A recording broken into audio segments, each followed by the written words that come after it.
Hello, everybody, and welcome to Fortress of Comic News, episode 250. Wow. I am one of your hosts, Chris, alongside my magnificent co-host, Mike. Thanks. 250, Mike. 250 kind of caught up on us, I guess. Don't have too much special shenanigans planned, but we have Bran Merritt on the show today, who is musician first, comic book writer second. So we'll be talking to him. And his band Sleep Nation. So he's on Spotify. Check out his music. He's doing something cool. Good to know people are still on Spotify. Yeah. After the whole debacle, we won't even get into that last week. Neil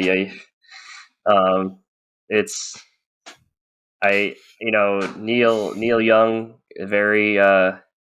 he's very I don't know what to say, but respect to him for doing what he did, but for him to think that he doesn't have as many fans as Joe Rogan, I'm sorry, Neil Young, but there's a reason they gave Joe Rogan his own show and millions of dollars.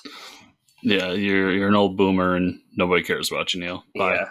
Does that mean am I taking a stance on what Joe Rogan says? No, I don't think Joe Rogan should tell anybody what to do because he's just a podcaster. Now that's a whole philosophical argument because we don't tell people what to do. As far as comics, we persuade you either way to read a book or not, and we tell you our opinion on the book. But I listen, I don't like Jai Lee's art. Do I say that, you should never read a Jai Lee book? No. I mean, if it's... Yeah, he does all the time, actually. I do say that, yeah. No, I'm just saying that, if I see a cover for him, I won't pick up the book. And that's just my personal preference. As somebody who listens to who's been listening to Rogan for years, he doesn't tell people what to do. So I don't understand why people are all up in arms. But yeah. we'll move on from that. Yep. So look forward to the interview. Not a whole lot of news today. Chris has been playing a lot of Pokemon. That's true. So he's glad we could get him away for a couple hours to do the podcast today in between his grind. Almost canceled the show. Yeah. I don't blame you. It's your thing. It's a pretty big deal.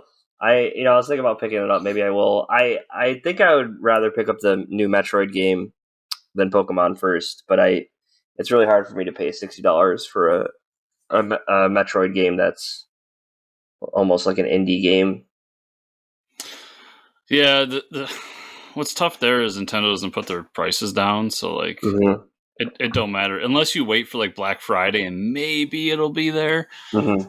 But I want to play that, but my buddy Cam bought it, and he's one of these guys that doesn't sell his stuff. He has everything. Yeah. And so I'm just going to borrow it off him for a weekend and beat it. There you go. Move on with my life. Yeah, I know that. And I use a website, Deco Deals, and they track every Switch property, game and controllers.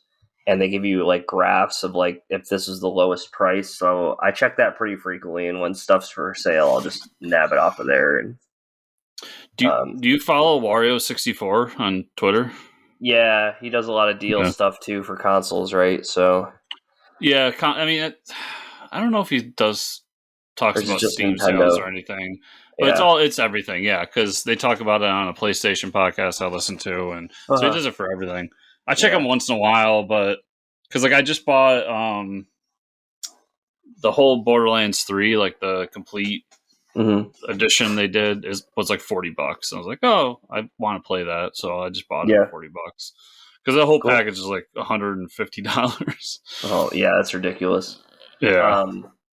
I'm trying to play through Mortal Shell right now. It's that's the game that's pretty much Dark Souls 1.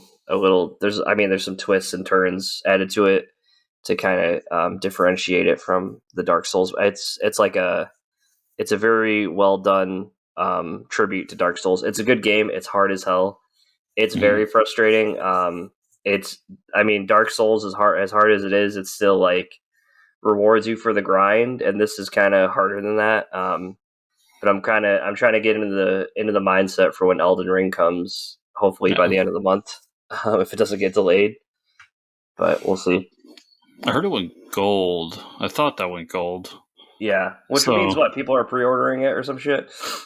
That just means that they finished. They quote unquote. Well, today it doesn't mean shit, but they quote unquote finished the game, right? And that's the copy that they sent out to get pressed. Okay. But then, even fucking Nintendo, like when I bought Pokemon, like as soon as I put it in, there's an update ready for version 1.01. Like, okay, so I mean, it's just the world we live in now. Right. Yeah, but that's all it means. We just hope and pray that it's not as bad as Cyberpunk or No Man's Sky. Yeah, usually that does mean though that there's no more delays. That means like it's out there because at that point somebody put money to get it pressed, and so it's got to go out. Or Battlefield, man, that game, what a disappointment. But I think From Software, I don't think they would ever get to that point. Hopefully, crossing my fingers, we haven't had a point where they released a game where they, fudged it up. But yeah, they've had a good track record. But I'll just remind everybody, so did CD Projekt. Yeah. Yep. So I don't. The only games I pre-order anymore are Pokemon. I just wait now because everything seems to be fucked up as soon as it comes out. There's no point in pre-ordering. I don't need all the little trinkets they used to give you. Like, it used to be cool when you'd go to like walk in a GameStop and they give you like the Halo keychain for being there. But other than that, like, that stuff doesn't interest me anymore. So this is kind of a today's world situation, but I'm glad I did because when I went into GameStop to buy it, the guy who runs it, I used to work there for fucking decade, so I know a lot of the people in my area in that industry. And he told me, he's like, we got 3 extra copies. Wow. Of fucking Pokemon. Wow. That was a game that and like Call of Duty and maybe like Halo and a few other big ones. Like when that came out, the whole fucking back room was full of them. Oh yeah, right. There was no such thing as too much. Yeah. So is that just the state of like people not buying physical copies of games anymore? Or? It's the state of the world because then I follow a lot of Pokemon stuff online, and even Pokemon Center, which is like the central hub for all Pokemon stuff, they were canceling pre-orders because they didn't have enough copies.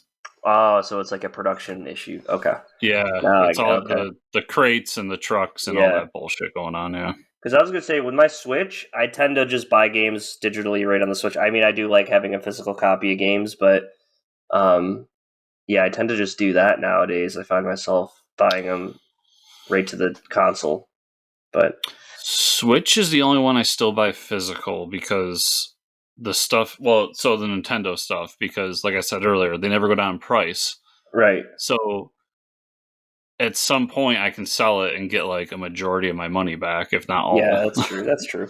But like the new Halo, hey, it's on Game Pass, but let's just say it wasn't. The new Halo, like I wouldn't buy that physically because in 2 months it's going to be a $10 game. Exactly. Yeah. Yep. All right, we'll get into a little bit of news and then we'll talk about some TV shows. In a recent interview with Deadline, James Gunn said after he finishes Guardians of the Galaxy 3, he's going to be working on his next DC project. While it's not new news, he did add that the project is going to be set inside the Suicide Squad universe. He also said it's going to be more serious than Peacemaker. So a lot of people are thinking he's going to do Bloodsport, which, I mean, why the hell would you cast Idris Elba as this awesome character with this awesome backstory and not do a Bloodsport show? Right? Yeah, I think that makes no sense. None of this is like new or shocking, but like it's kind of confirmation. Yeah. Yep. That makes sense. If he had any balls, he'd do a Polka Dot Man series. Yeah. Oh yeah. If he had any balls, I mean, the Small Chin would be down for it. Also, he had tweeted something like, this is going to be a lot darker than the other Guardians of the Galaxy movies, and then Kieran Gillian, I get her name mixed up with the comic writer. Yeah, but she tweeted like a sad face or like a crying face, so I almost wonder if that's the end of her character. But I think it's going to be interesting because as far as post Infinity War stuff, like Guardians of the Galaxy gave us the first glimpse of like Thanos and the the guy with the hammer in the first one. I can't think of his name. Not the Destroyer or whatever. He reported to Thanos. So something's whatever his name is. I have his first appearance. I just can't think of his name. But anyways, the what I'm hoping to see is maybe some connection to like the universe and space, and like, oh, there's some bigger threat out here. Like Kang shows up and is like, what the hell's going on? Maybe we get a glimpse of like the Guardians 3000 in this. That would be pretty sick. We got them in the last movie. Oh, that's true. Yeah, we did. Yeah. Maybe we get more of them.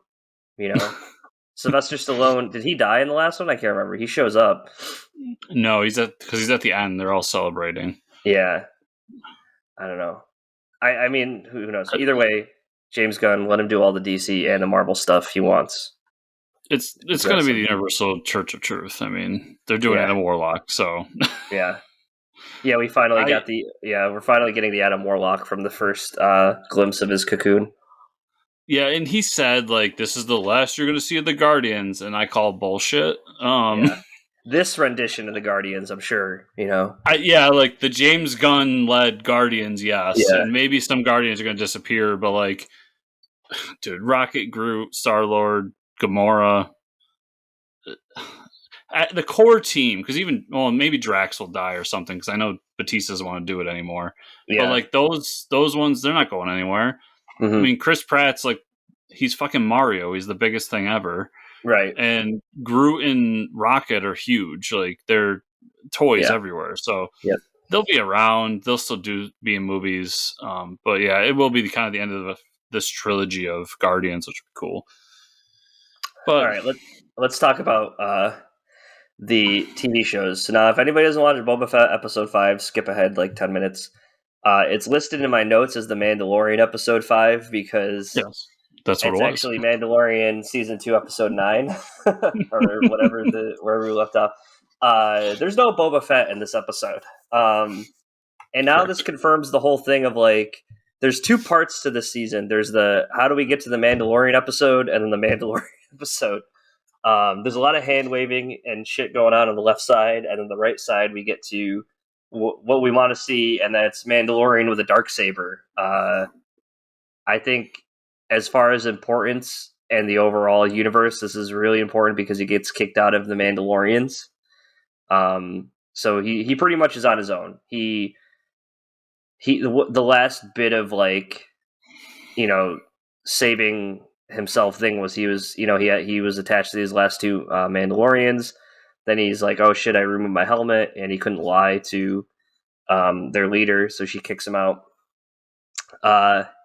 He has a helmet made for Grogu, so I cannot wait for him to meet up with Grogu. That potentially means we get to see Luke, right? Was it a helmet? So when you see him there's a scene where he's on the freighter ship.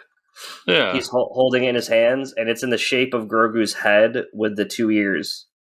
Well, yeah, the bag. Like, that was obviously them saying that, but I don't know what the hell it was. I don't think it was a helmet. Well, I think it's something for his head, because if it's in the shape of his head, I think it's going to be something to put on his head. Like, he's going to get a little Grogu Mandalorian helmet, I hope.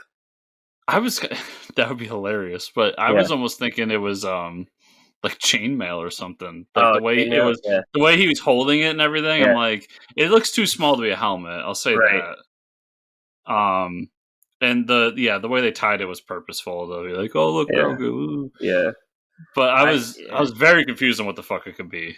Yeah, but either way, we're gonna see Luke. I mean, you can't go find Grogu without Luke, right? Yeah. And we're gonna see little Kylo Ren being a little shit. Oh my god. Yeah.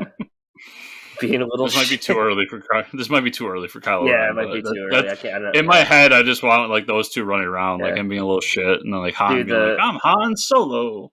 Oh my god.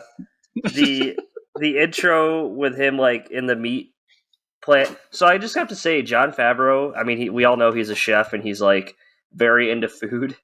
He's brought us into a kitchen in this season of Boba Fett, and now we've seen a meat packing plant. It's like I know you like Star Wars and food, Jon Favreau, but like every scene doesn't need to take place in some sort of kitchen. But that was a great scene of him just like chopping people to pieces with the Darksaber. That was awesome. So, does this to you confirm that there's a season 2 of Boba Fett? There has to be, right? Because he said season, so. Yeah, go ahead. So we kind of skipped over the whole like montage scene of him building a new ship, which was really funny. Yeah, but that was awesome. At the end, what's her name goes, "Hey, I need you for a mission, blah, blah, blah. It's for Boba Fett." He's like, "Okay, I'll do it, but I got to do something first." He flies away. Yeah. So I'm like, okay, so he disappears right after being told, like, we really need your help, which is funny in my head. But that says to me, like, he doesn't appear again until after The Mandalorian Season 3. Or Mandalorian Season 3 has Boba Fett in it. Like, Boba Fett Season 2 has Mandalorian, then Mandalorian Season 3 is just a story with Boba Fett. I don't know. They should just make it all one show at this point, Seriously. Yeah. I don't know. Yeah, it was... The worst part about it is I've tried really hard to defend Book of Boba Fett because I have enjoyed like 80% of it. Yeah. But this was hands down the best episode. And it he wasn't really was. Yeah, it was The Mandalorian. Yeah, and he wasn't in it. So I know. I feel bad for loving this episode, but like, holy shit, this is stuff that we should have saw in the opening of season for Mandalorian. Right? So like the Darksaber and it's just that they seem to do a better job with this episode than they did with the rest of the series. Oh yeah, like it didn't. For sure. It didn't have the fucking a goofy Tom and Jerry moment. It didn't have like weird Vespa bikes in it. It was just a real serious like but fun one-shot adventure. Mm-hmm. And it brought me back to how I felt about The Mandalorian season 1 and 2, where I'm like, this is awesome. Like, this is great. This is the stuff that makes me love Star Wars. But then, dude, the woman who like builds the ship for him, I love that character. Yeah. When they have the moment when the Jawas come and she's speaking Jawanese, and he goes like, "Well, how do you know how to speak to the Jawas?" And she's like, I dated one. Yeah, and then the one just says something to her, and she's like, "I'm working on myself right now." I was like, "This is amazing. This is what I want." That made me a little uncomfortable, but it was like a furry moment. The fact that we get to see, what are those called? The cruisers from Naboo. The other ones. Yeah, that whole. I mean, they built him a hot rod, like with the engine sticking out of it and shit. But then we get taken through the whole canyon for the pod racing course, which was insane. So that was like, we're going through the whole pod racing course. And I was thinking to myself, like, when he's going through the canyon, I was like, maybe the Tusken Raiders are going to shoot at him or something like that. You know what I mean? Mm-hmm. That's what I was hoping. And that's when Boba Fett would come in, right? And be like, hey, the Tusken Raiders know Boba Fett, like, leave him alone. But then that didn't happen. So I was like, when is Boba Fett going to show up?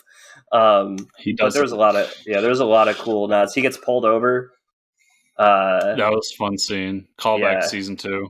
Yep, he gets pulled over. They're still investigating him. The little Greedo on the freighter ship was cool. Like that, like sees him, on the freighter, and then sees him pull up. Yeah, that was cool. He flies by him. Yeah. What was the other thing that? Oh, and the fact that they crossed over with Halo and decided to go on a Halo ring. Yeah, that was interesting. The whole Halo ring. That's what I was thinking when I saw that. I'm like, what is that? Overall, great episode. Yeah. I literally been playing Halo Infinite, like here and there, and I started playing through the campaign like last week a little bit, and there's literally a sequence that's that exact shot where they show, but the Halo ring they show is like partially destroyed.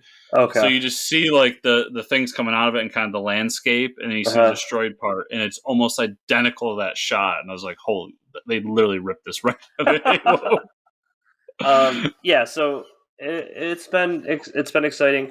like you said, there's no Boba Fett. So yeah, him leaving at the end of the episode, I don't know if that means we won't see him until season 3 Mandalorian, and that was just like, okay, we got to catch you up, and then Mandalorian has to turn him down, or I don't know. Like when he says he's got to go do something, that's Mandalorian season 3, and then in Boba Fett, he's going to show up and be like, save him at the end. I don't know. It's getting a little confusing. That's what I'm thinking, is that's going to be season 3, and then the next episode is going to be like him getting some other people and like gearing up, and then the end's going to be like, now we go to war or something like that. And it's like, we'll return in whatever, whether it's Book of Boba Fett season 2 or Mandalorian season 3 or Star Wars Chronicles Volume 1. I don't know. Whatever it's going to be. I just made Star Wars Chronicles up. Everybody don't get excited. Yeah, that's a Chris thing. Yeah. But yeah. Either way, love the episode. Peacemaker episode 5 was fantastic. Man, the helmet with the X-ray vision scene was so awesome. Like, you know, the butterflies live in the heads of the people, and Peacemaker just walks in, and there's like a clerk. So they go to the factory where they produce like the nutrients that the butterfly people have to eat, and they walk in the front door, and there's like a person at the front desk, and he just blasts her away with a shotgun to the head. And he's got his X-ray vision, so he can see the butterflies in everybody's head. So it's just like a montage of like them killing people, and he's like shooting them through the walls and shit. It's like when you have wall hacks in CS:GO. It's pretty great. You can see the people like running around the corners and shit like that. And then there's a callback to like episode 3 where the news is talking about an escaped gorilla. They get locked in a room, and there's a butterfly gorilla that they have to fight. So earlier in the episode, Vigilante tries to take a chainsaw on the mission because he's always wanted to chainsaw somebody. And they say, no, you can't bring a chainsaw. Well, they get in this fight with the gorilla, and he ends up getting chainsawed. So in this episode, a escaped gorilla gets chainsawed. But it's okay. Not Vigilante. By not Vigilante, by the guy, the tech guy. So it's like, the nerdy guy is the one to do it. And we see them all actually become like a team this episode. Do a successful mission, and they kind of enjoy being with each other. And then the reveal at the end is, I can't remember the lady's name, finds out that the reveal when she puts on the helmet, the Peacemaker helmet, is like testing it out, and I'm like, oh shit, she's gonna realize he's a butterfly. But there's still more to it. Like, I don't know who's the bad guy here. It's really, the lines are very blurred of like who's right and who's wrong. I don't know.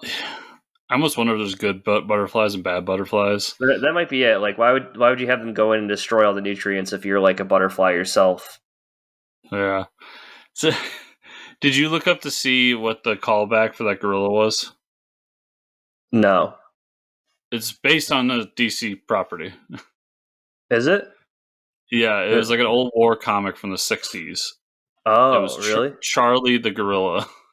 Are you serious? That's an actual comic? Holy shit. Man, James Gunn, can you just put codpiece in this show?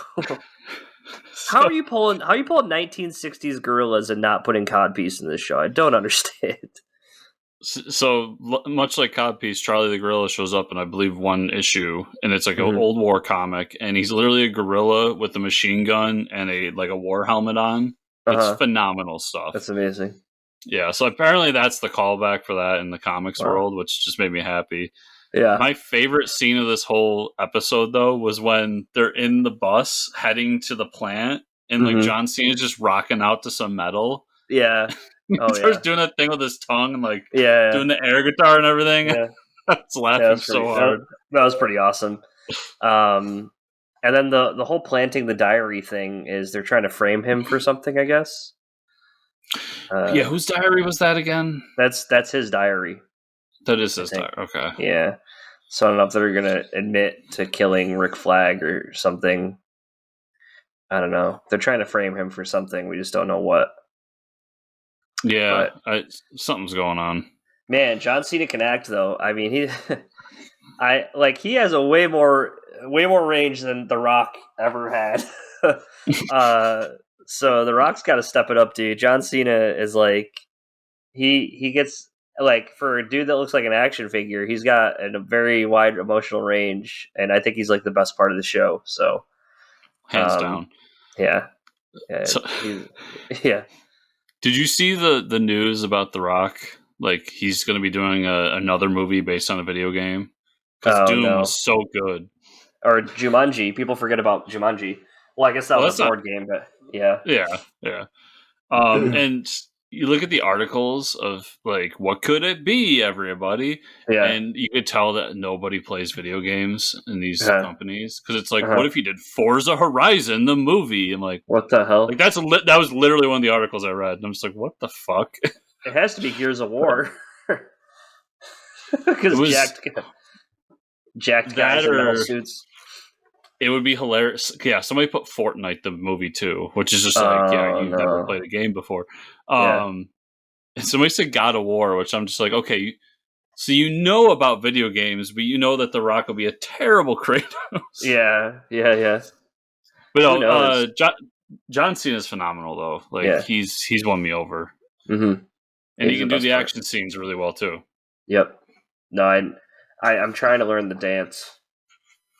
I got like the first couple. I got the first couple moves down. If I finish it, I'll post it on my Twitter or something. I can be Eagly for you. I'll just swoop in at the last second. Yeah, Eagly's amazing when he like brings him the dead bird and shit like that, or the dead ferret. The show is so much fun. So. Oh, and the kind of the Beast plot too. That there's something going on at the police office too. Oh yeah. They planted some sledgehammer guy, or I don't know what this guy is, but the butterfly head guy. Now I don't know if that's a connection through the butterflies or a connection through like the Amanda Waller Suicide Squad thing. But they planted someone at the police station to kind of deal with all the bullshit of them trying to arrest John Cena. So Peacemaker. And I'm hoping that every episode, like the last one, we get a new helmet because that would be great. Yeah, and be a lot of fun. Also had one of my favorite scenes too when the what's the detective, the woman detective's name? I don't know anybody's name besides Peacemaker. I'm so bad with names, but yeah, but yeah, Peacemaker's dad is like being super racist, and so she's just like. Yeah. And he calls her Lucy Liu. And so she's like, oh, Lucy Liu, like, that's all you can come up with? And she just starts calling him, like, different white guy names. And then she ends it and goes, I can't remember any more white people names. That's phenomenal. Awesome. Yeah, it was really good. But then he's like, I like those rice noodles. I'm like, what the fuck? Yeah, great stuff.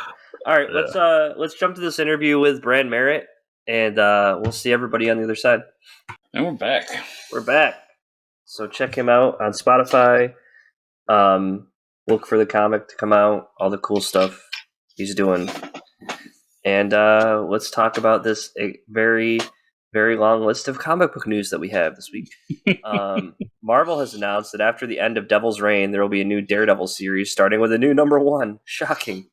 While none of this is a surprise, neither will the creative team involved. It's Chip Zdarsky and Marco Cicchetto will be helming the series in June. So, yeah, they're right back where they started, folks. I'm shocked. I don't know about you. I can't believe that Marvel would do something like this. Yeah, just get to a #1 with the same creator on the book, and there you go. Cicchetto's comment was the best because he's like, this is the first time in my life I've done a #1 twice for the same series, but I'm excited to be a part of the Daredevil team. That's so funny, dude. I mean, they're doing it to make money. We know they make money off #1s. We all know that. Yeah. Marvel has no shame. So Daredevil's phenomenal. Devil's Reign's been great. I'm down. Yeah. All right, let's talk about what we read this week, Chris. Let's do it. Just open up my handy dandy tablet. I read comic books. I don't know about you. Yep. I read a few here and there. Let's see. Oh, Saga. Yeah, Saga came back this week, everybody. Saga issue 55. Should I start right there? Let's do it. Okay. Yeah, so I don't know if they actually tell us how far they jump into time. But we get first off, for $2.99, it was 44 pages of story, so hell yeah, let's go. I think it was a 5-year jump. Was it a 5-year jump? Because she says she's 10, and I believe she was 5 last time I saw her. So we see where they are. About that. We see that they're on the planet. Are they called the Wraiths? Right, with the horns. I can't remember which ones are which. But Hazel is like, we open up to her running through the streets. We get a little glimpse that there's some like terrorism going on. This like woman blows herself up because the Moonies and the other race are still at war. That hasn't changed. They're kind of living on the run almost. And they say that Marco is dead in this issue. We don't see anything, by the way, who knows? We still don't know for sure. Like, after this issue, I still don't know if Marco's dead or not. They say that he's dead. Yeah, because it's very purposeful. The will later on shows his skull. Yeah. But it's very purposeful that it's a skull and not, like, his head. Right. It's a skull with horns, and it's like, okay, well, that could be anybody, right? Yeah, and it's weird to me that he's still carrying the skull around if it's been 5 years. Who knows? Who knows where he is? But I'm sure we'll see it. I'm sure it'll be like the big reveal at the end of the story arc or something. A lot of new characters are introduced. There's this guy that is working with Hazel's mom, and he's kind of like this badass, like, robotic arm dude. They're trying to, they basically sell drugs, but also, they try to, run scams for, baby formula and stuff, to make money. So that's kind of what we know she's doing. She's, drug smuggling. And the end of the issue, they run into some pirates that are going to board them and try to take their goods. Which the big thing here is that they don't want anyone to know that Hazel has horns, because if they find that out, then she's going to get captured. So they're still on the run, and then we get the other side of the story with what's his name, the king or the prince. What is his name? Prince Robot? Prince Robot, yeah. Prince Robot hasn't spoken since his father's died, but they've taken him in. And Hazel gets to listen to some music with him, and he finally shows some fireworks on his screen face thing. So he's starting to show some emotion. So there's going to be probably a long journey for him to get back to his normal self. I mean, he's a kid that went through a lot of trauma, so it's not that easy to recover from. Overall, I think it was a great starting point to bring us back into Saga, man. It felt so good, but I'm not a fan of waiting 3 years. Same here, but it felt like an old pair of pants, it just fit. Yeah, it was nice. It had the vulgar sex scene, it had the vulgar, that's classic for a Saga issue. You're like, okay, where's the nudity or the extreme violence? Something's gonna happen. So yeah, one page spread where one page spreads throughout it, especially in the beginning. Yep. It fit the formula, and I enjoyed it personally. You could tell, though, personally, I thought you could tell where the split was, where it was supposed to be 2 issues, and they decided to bring it into one. Yeah, I think so. But that's all right. It's still really good. Yeah, it's fine. It's just... Night of the Ghoul issue 4. Have you been reading Night of the Ghoul? No, I'm behind on that. Issue 4 was kind of like, oh shit, what's happening at this facility where they're keeping this guy is real. The father goes back to the facility. The son is finds this. He falls into this pit, and there's these weird zombie things down in the pit that are chasing him now. And the father is trying to get the guy out of there, but he pretty much tells him the finished part of my movie is in the headmaster's office of the hospital they're keeping him in. You need to get the rest of my movie and share it with the world. Meanwhile, we get the past story of how to kill the ghoul, and they get the help from this museum curator that she has these like bodies that they've been like preserved. They're ancient like mummied bodies that like the ghoul likes fresh bodies that haven't been tainted from like years of generations of like foods with like awful. I think the relation here is like the stuff we eat now isn't like pure food like back in the day, and we've been filled with poisons and all this shit. So like the ghoul doesn't prefer new humans to like older humans. So they use these bodies in the past to lure out the guy who brought the ghoul overseas from the war, which we find out is the father of the guy who's in the hospital that made the movie about the ghoul, and nobody believed him.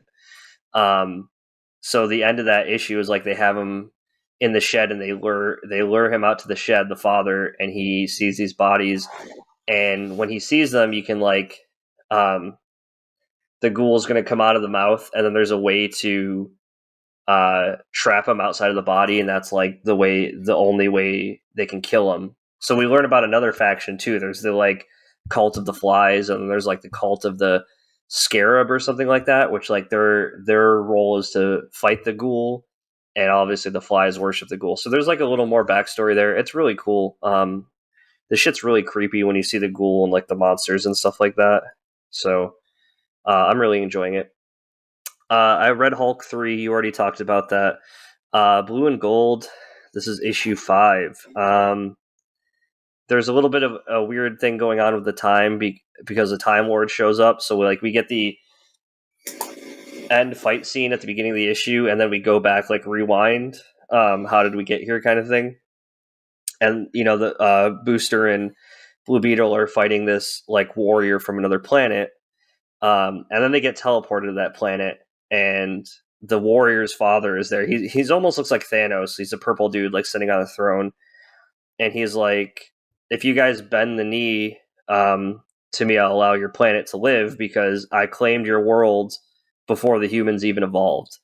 And then he says, okay, well, if you won't bend the knee, I'm going to sentence you to death by combat. So apparently, I don't know if they're going to fight each other or fight something else. So now they're on another planet fighting for the fate of the Earth. But I mean, it's Booster and Blue Beetle tone, so it's like not too serious but serious, so it's still a lot of fun. DC versus Vampires number 4. I cannot wait for number 5 after the end of this issue because holy shit. Green Arrow breaks into the Batcave and fights Batman because they both think each other is vampires. So that was pretty awesome. Then they're like, wait a second, why aren't you super strong? Why aren't you super strong? Oh wait, neither of us are vampires. That being said, Wonder Woman shows up, and because she's convinced the Justice League that Batman is the vampire because she's a vampire. She shows up, they're like, okay, she's a vampire, but then the rest of the Justice League shows up because they're kind of following her lead, and they know Hal Jordan is a vampire. So basically, Green Arrow and Batman are like, okay, we need to fight the whole Justice League in the Batcave. And that's where the issue leaves off. I cannot wait for the next issue. James Tynion is killing it with this series, dude. Each issue is just a banger for sure. It's so good. Yeah, so good. There was 2 moments in the book that I really loved. Mm-hmm. Shit, I'm gonna have to pull it up to actually get them. But it's both. So he holds up a little bat car. Mm-hmm. Did you catch that? Oh yeah, he like a Hot Wheels bat car in the Batcave. Yeah. Yeah, and it was the Michael Keaton Batmobile. And then he refers to his floor as the Bat Floor. Yeah. Which made me laugh. Yep. And there was something else, but there was some like really great moments where like just them talking and like trying to figure things out. They had some like little zingers in there that made me laugh. It was a great issue. I love this series. I haven't read Deathstroke Incorporated yet. Yeah, I can't. This DC Vampires book is so much fun. I read the Peacemaker one shot, and this is by Garth Ennis. It's Disturbing the Peace. Did you read it? No. If you think it's gonna be like the Peacemaker show, it's a complete 180 of that. It's a really cool concept. So Peacemaker's in a graveyard, and a psychiatrist sits down with him and starts going over his life of like, or a therapist, and is like, every mission you've gone on, whether it's like you're part of the Rangers or like Spec Ops, people have died, and you've come out of these missions alive. And then he kind of goes on with saying like, basically all the people that had died on his missions he killed because they were pieces of shit. Like this whole Navy SEALs Black Ops team he was on, they were like killing people or doing some type of like backwater drug smuggling. So like he kind of explains to her like everybody in these groups were all doing bad shit. And he's like, and then he figures her out and says, I know the FBI brought you here, and starts like, profiling her. And she's like, holy shit, this guy is so serious. Like this is like complete 180 Peacemaker of like, he's almost like Batman-esque, like telling it like it is. His origin story is crazy. Like his parents killed themselves and like put his sister in like the oven or the microwave, and like, yeah, it's really messed up. It's a Garth Ennis book for sure. It's the Punisher Max team. Yeah, I don't know if you ever read Punisher Max, but yeah, it's so Max was like Marvel's super adult line, and Punisher Max was, they basically redid Punisher, but he was a Vietnam vet. Okay, interesting. I believe. Yep. Or no, he was an Iraqi vet. Because the original Punisher is a Vietnam vet. And it's just balls to the wall extreme. Like, it's Garth Ennis being like over the top for the sake of being over the top. So that's why it does not surprise me one bit. Yeah. So like the end of this book, the therapist is like, "Are you going to kill me?" And he's like, "No, I'm not." And he like gets the wire from her and like sends her on her way. But as far as one shots go, I really enjoyed it. I think Peacemaker is a cool character because you can do the wacky shit like they're doing with the TV show, or you can make him a super serious war veteran like Garth Ennis did. I still think it works either way. Did he yell, "Eat peace, motherfucker"? No, he didn't. Unfortunately. 0 stars. 0 stars. Superman and Robin special number 1, man. Peter J. Tomasi, dude, I want more of this. I'm kind of like, I love who am I? Not Tom King. The guy who's doing Superman, Son of Kal-El. Tom Taylor.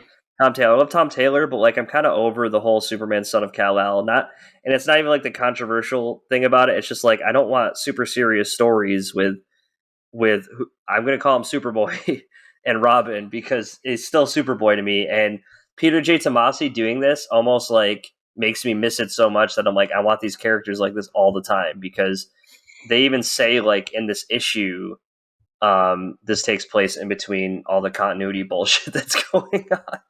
And you can even say like the editor is making fun of it in the issue. Like, they fight a monster that's escaped. Like Robin shows up and says, "Hey, there's a monster that's escaped from the Fortress of Solitude." So they're fighting it, but they have 2 different approaches, like whether hurting it or harming it. And it almost looks like a Cthulhu monster, like some sort of Lovecraftian horror beast thing. So they're fighting it. They have like they're both different approaches, and then we have some Nazis break through that they have to fight, and they both put on mech suits. So like we have the Batman mech suit and the Superboy mech suit. So they're like fighting these zombies that came through this portal. And then at the end, they're kind of just like, "Oh, we saved the day. I miss you guys. I miss, hanging out with you." And then it says John and Damian's respective adventures continue every month in the pages of Superman, Son of Kal-El, and Robin. So it's like, yeah, if you really like this, go read the other books that none of this fun shit's going to happen. I wish Tomasi would come back. I think it was a nice, fun story. Really enjoyed it. I know you probably did too. The print issue was delayed a week, so I don't have it. But you don't have it? Okay. No, but I'll tell you, like, this is why I didn't read Son of Kal-El. Yeah. It's because I love, and I know he's an adult in this one too, but like Tomasi doing like Kid Superboy, and Robin, like, and dude, they had like their own little lair and all. It was so much fun. And when Bendis went and like aged him up on me, and I read that as it was happening, I'm just like, I don't like this teenager. Yeah, I know. So yeah, that's how I felt for a while, because I love the Super Sons. The last page is them talking, saying like, you know, you're a senior citizen, and he's like, it's not like I planned on that happening. And he's like, I miss my friends, I miss you too, buddy, and we'll still always be Super Sons. But it's like, no, you won't. Like this, you could be doing this in a book. Like it still works with him that age, but you know, DC, what are you doing? Well, you do what they did in the last Super Sons volume, which is you have Damian and John as old men, and they're like, let me tell you a story about, and then you just flash back to the past, like, and just tell the story. So you can still do it. Yeah. But yeah. And even the Robin book, which I am enjoying, I'm way behind on it, but even the Robin book, like, is not this. It is way more serious than this is. So yeah, like if you're gonna have I guess he's a Superman right now, but like you have a Superboy book and a Robin book, it doesn't need to be that gritty, you know. I have Justice League. I just have not read it yet. Like I said, I'm just expressed my disdain with Bendis on this book. So waiting for Williamson to kill them all. Yeah, I mean it's gonna happen. So this is a Bendis book. I have not read it yet. Hulk number 3 was awesome though. You know, it's everything like you said. Really good shit. And and I read my Holiday Spirits trade came in from Mr. Travis Gibbs. So I got that and I read that trade. Really cool stuff. An interesting approach to like the Jacob or the Christmas Carol story, and instead of visiting Scrooge, these spirits or demons visit like a dude on death row. So we get some cool little interesting horror stories that revolve around the holidays. So that was a really fun read. I love when he does anthologies like that. So, you know, I really loved Cthulhu Invades Oz. I really love this. And I mean, a lot of the books that he puts out are fantastic. So that was a fun read for sure. And that's what I had this week. I can't say too much, but you'll be very happy in a few months. Well, I know there's Cthulhu Invades Wonderlands coming out too, which is another anthology book by him. But so, did you read Task Force Z number 4? Did that come out this week? Yes. No, I did not. Comes out because it comes out alongside DC and Vance. Oh, that's right. I probably have it in there. I just haven't. I'm behind a few issues on some stuff. So you didn't mention it last time because I hadn't read it. We were in the opposite position. But after the review last issue, that Two-Face is kind of behind all this. Yep. We get a conversation between Two-Face and Red Hood, and Red Hood kind of being like, "I don't trust you," and Two-Face trying to say like, "I've changed," and blah blah blah. Mm-hmm. And then we get a reveal that somebody has been behind the scenes with Red Hood. Kind of, he's there to infiltrate everything, and the person behind the scenes isn't too shocking. But and then Red Hood tells this person that he's going to stick around because there's more that he wants to do to save some people than just try to figure out who's behind it and stop it. Mm-hmm. So it sounds to me like Red Hood wants to save all the villains that are being pretty much tortured in this whole scenario. Mm-hmm. And then we find out that Task Force Z is being a subsidiary of Task Force X, which is not a huge surprise. And Amanda Waller goes to shut it down, but Two-Face is unwilling to. So then Two-Face sends the task force to go take over a facility that they're told is evil and all this shit. They end up finding out that it's another government-run facility with these zombie-like metahumans that are on task force. It's all fucking weird. But it was fun. It was cool. I enjoyed it. And it's obviously leading to some sort of conclusion here, because I think it's only 6 issues. Oh, okay. Yep. It's a miniseries. Thor number 21. We get kind of the origin of how Mjolnir became sentient and what happened.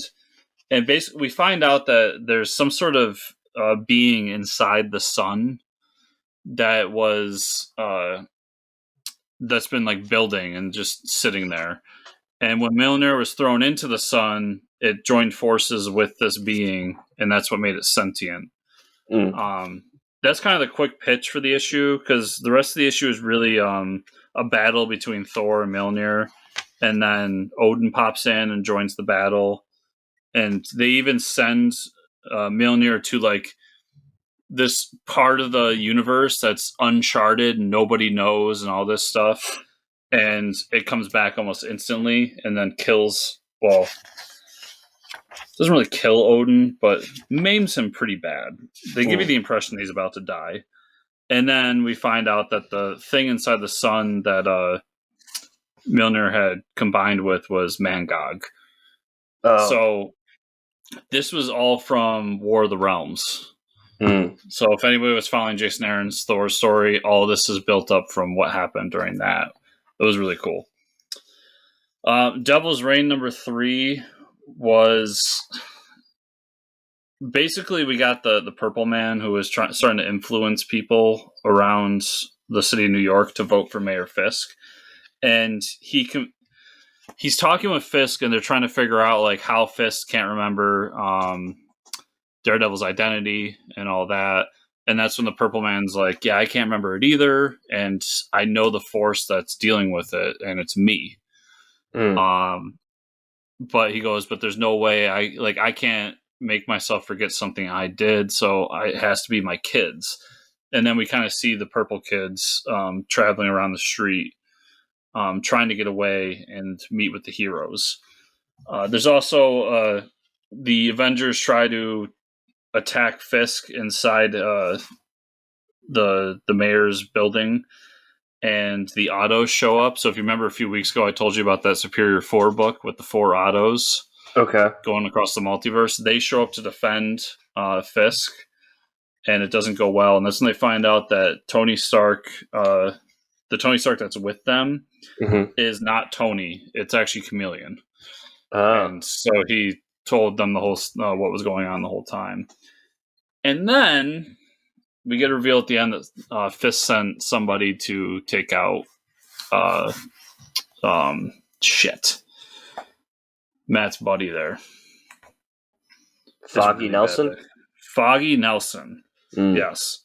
So the last 2 panels are Foggy being beaten to death, and it just it looks like he's dead. Yep, he did. To go with it, Devil's Reign, Winter Soldier number 1. This is a Lanzig and Kelly. So remember we talked to them about this book? Yeah, we did. The basics of it is Winter Soldier goes into the mayor's mansion to try to steal the file on Winter Soldier. And he's attacked by Kingpin. But Kingpin is asleep. So he's like sleepwalking as he's beating up Winter Soldier. Interesting. Yeah, it was kind of funny. And then it ends with like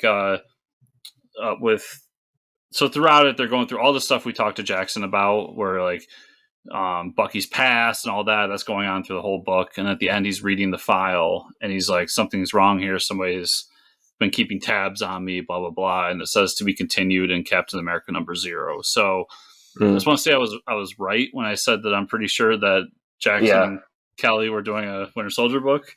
Yep. We already talked about Saga. Oh, okay. So I caught up on Avengers, and I've got Avengers Forever number 2. Okay. So the quick pitch for Avengers Forever, and tell me if this sounds familiar to you, Mike, is that there's a Masters of Evil across the multiverse have come together to destroy different multiverses. And now one of the Avengers has to go from multiverse to multiverse to get a team together to fight the Masters of Evil. Interesting. Yep. No, that sounds just like Justice League Incarnate. Literally the same plot.